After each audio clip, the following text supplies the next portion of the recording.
I miss you too. I miss hearing your laugh and seeing your smile. Please, for all of us, can you try to take even a small step forward with me? I asked him. He looked back at me. I saw a singular tear fall down his cheek.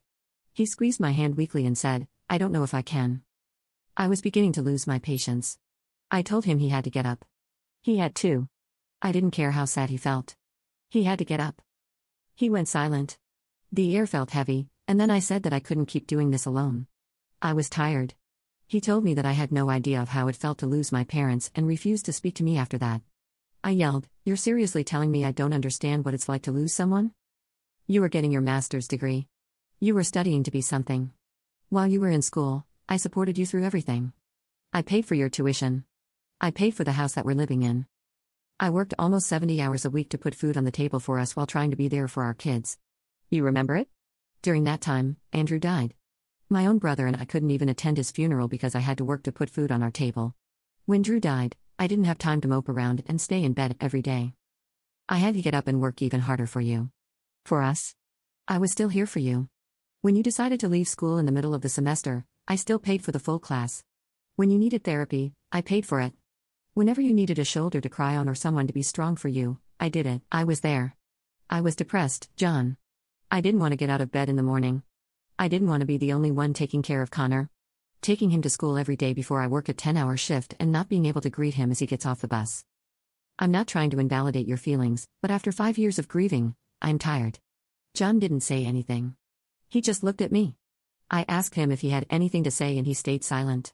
This infuriated me because it felt like I was talking to a brick wall. I woke Connor up and I left the house for the night and got a hotel. I needed some space away. On the drive there, Connor asked me why Dad wasn't coming with us, and I told him that he would rather stay in bed because he needed some rest. After we left, he kept calling me and texting me. I texted him back that I would see him in the morning and he sent a text to come back home that instant, but I needed some space from him. I turned my phone on Do Not Disturb, put Connor to bed, and got his clothes ready for school the next morning. While he was asleep, I started writing a letter to give to John. The next morning, I woke up Connor and drove him to school.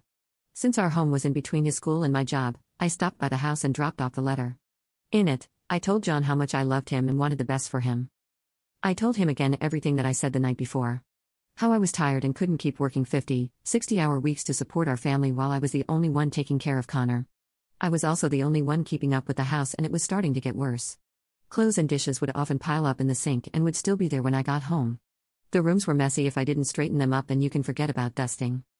After 5 years of keeping this up, I was getting burned out. At the end of the letter, I told him that if he couldn't help me with anything or get out of bed for himself, then I would have to get a divorce. I left the letter on the kitchen counter. Before work, I would normally buy him breakfast or cook him breakfast, but I didn't have the time that morning. So I knew he would come downstairs and see it. Around 11 o'clock, while I was at work, John called me and was yelling on the phone. He asked me how I could treat him like that after he lost both of his parents. He said now I'm making him lose his family. I said that it wasn't the best time to talk about this and that we could talk when I got home. When I got home that night, I was greeted at the door by John. This was the first time I saw him out of bed after I got off work in years, but it wasn't a pleasant surprise.